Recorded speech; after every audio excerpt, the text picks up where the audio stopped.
Today I'm going to show you how to crochet. To crochet you just need two things, your yarn and your crochet hook. The first thing we're going to do is select our yarn.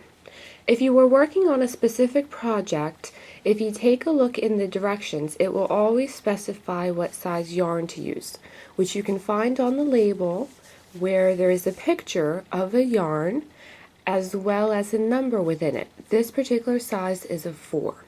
If you're doing a specific pattern, you do want to use the recommended size yarn they call for to make sure that the pattern comes out accurate.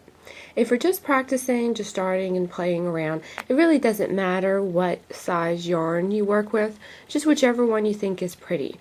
I would tend to recommend something that is a smooth yarn, whether it be one color or variegated, doesn't matter, but you're going to be better off not selecting things that have a lot of stuff in them. They have like eyelash yarns, they have yarns that have like chunky sections and thin spots. It will be easier to start off learning how to crochet with just a simple smooth yarn, and once you learn the basics, then you can go ahead onto some of the fancier stuff.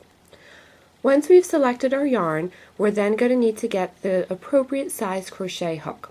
On the label, it will show you a picture of a crochet hook, and it will have two numbers.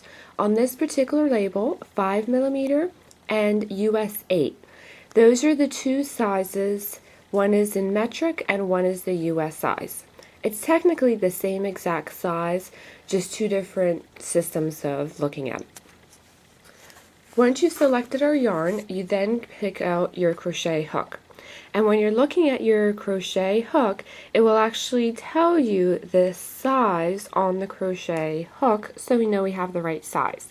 You'll see that it says US 8 and 5mm. When you're looking at a crochet hook, you'll notice it basically looks like a stick, and on one end there is a hook part. This is our working end. This is the part that's going to be wrapping around the yarn and creating our stitches. You'll also notice that there is a flat section to the yarn where the measurements were listed. This is your thumb hold or your finger hold. It's nice and flat.